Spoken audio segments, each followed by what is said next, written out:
प्रदर्शन के कारण अर्पित का वेतन एक वर्ष के बाद 5% कम हो गया और दूसरे वर्ष के बाद 8% और कम हो गया। प्रारंभ में उसका वेतन 80,000 था, उसका वर्तमान वेतन कितना है? ये सारे क्वेश्चंस आपके प्रीवियस ईयर पे बेस्ड क्वेश्चंस है, तो आप उसको चेक भी कर सकते हो। चलिए सॉल्यूशन देखते हैं। खराब प्रदर्शन के कारण अर्पित का पहले वर्ष वेतन कितना कम हो गया? 5%। मान लेते हैं कि 100% था, उसका कम हो गया 5%, तो इसका मतलब बचा कितना? 95%।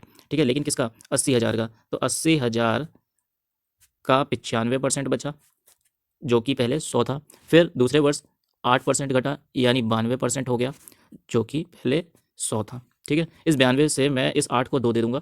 ठीक है, तो ये हो जाएगा 16। यहाँ तक आपको समझ में आ गया होगा, यानी ये जो वैल्यू बन जाएगी वो हो जाएगी 16। अब 16 का मल्टीपल देखने के लिए आपको लास्ट 4 डिजिट देखनी होती है। 16 छंग 96 और बचेगा 20, ये नहीं हो सकता। देखो 16 छंग 96 बचा 3, 16 दूना 32 हो सकता है। यहाँ पे 920, 16 बचे 80, 120 नहीं हो सकता। अब यहाँ पे लास्ट 4 डिजिट देखेंगे। 16 तिहाई 48 बचा 9, यानी 2, 92, 16 बचे 80, 120, ये चौथा ऑप्शन भी नहीं हो सकता। आपका दूसरा ऑप्शन सही हो जाएगा। सवाल खत्म। भले ही आप मल्टीप्लाई करके देख सकते हो, ठीक है, वो आप कर लेना मल्टीप्लाई। अगला क्वेश्चन मैं करता हूँ। किसी कर्मचारी की मासिक आय 26,500 थी, उसका मासिक व्यय 22,000 था। अगले वर्ष उसकी आय में 20% की वृद्धि हुई और उसके व्यय में 15% की वृद्धि हुई। उसकी बचत में हुई वृद्धि का प्रतिशत बताइए। देखिए यहाँ पे क्या हो जाएगा, यहाँ पे इनकम, एक्सपेंडिचर प्लस सेविंग। तो 26,500 रुपये ये क्या कर रहा है? कमा रहा है। 22,000 ये क्या कर रहा है? खर्च कर दे रहा है। तो बचाया कितना यहाँ से? यहाँ पे बचाएगा वो 4500 रुपये। 4500 रुपये इसने बचा लिया। 20% अगर मैं बढ़ा देता हूँ, 20% बढ़ाने का मतलब हो गया 26,500 का 20% होता है कितना? 5300। 5300 अगर मैंने बढ़ाया है, कितना? 5300। ठीक है, तो अब वैल्यू हो जाएगी 31,800। ठीक है, इसी तरीके से एक्सपेंडिचर मेरा 15% बढ़ गया है, तो 15 का मतलब हो गया 2 जीरो से 2 जीरो जाएंगे, 15 दूना 30, 15 दूना 30, यानी 3300 रुपये। 3300 रुपये हम लोगों ने खर्च कर डाले। 3300 रुपये अगर खर्च कर डाले तो बचाया कितना? 2000। ठीक है, 2000 हमने बचा लिया है। 2000 कैसे आया है? 5300 में से 3300 घटा दिया, 2000 आ गया। तो 2000 कितने पर? 4500 पर। तो 2 जीरो तो काट दो। अभी 100 पर कितना? ठीक है, तो 100 पर 20 गुणे 100, यानी 2000 बटे 45। 5 चौको 20, 5 नमा 45। आपका आंसर कितना बनेगा? देखो 400 बटे 9, यानी 9 4 36, 9 4 36, 4 बटे 9%। तो आशा करता हूँ आपको सवाल समझ में आ गया होगा।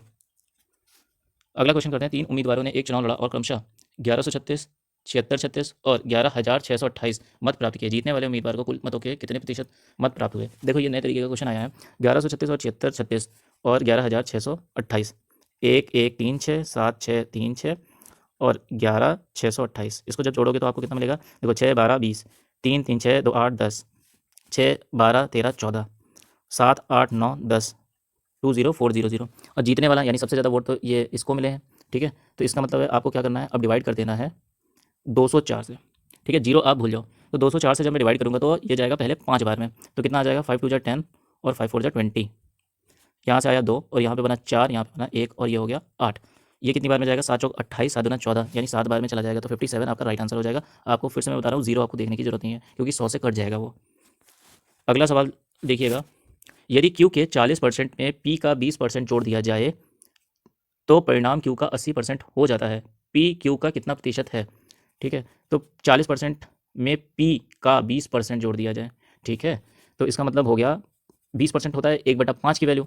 जिन्होंने नहीं देखी है मेरी पहली वाली वीडियो जहाँ पे मैंने आपको परसेंटेज से फ्रैक्शन में चेंज करना बताया था, वो जरूर देख लेना। तो P का 20% मतलब P/5 प्लस 40% की वैल्यू हो जाएगी 2Q/5, ये बराबर हो जाएगा 80% ऑफ Q, यानी ये कितना हो गया? 80%। 20 का 4 गुना 4/5 Q। तो यहाँ से कितना आ गया? देखो 5 5 5 कट गया, 4 में से 2 गया, 2 बचा, तो P बराबर कितना हो गया? 2Q।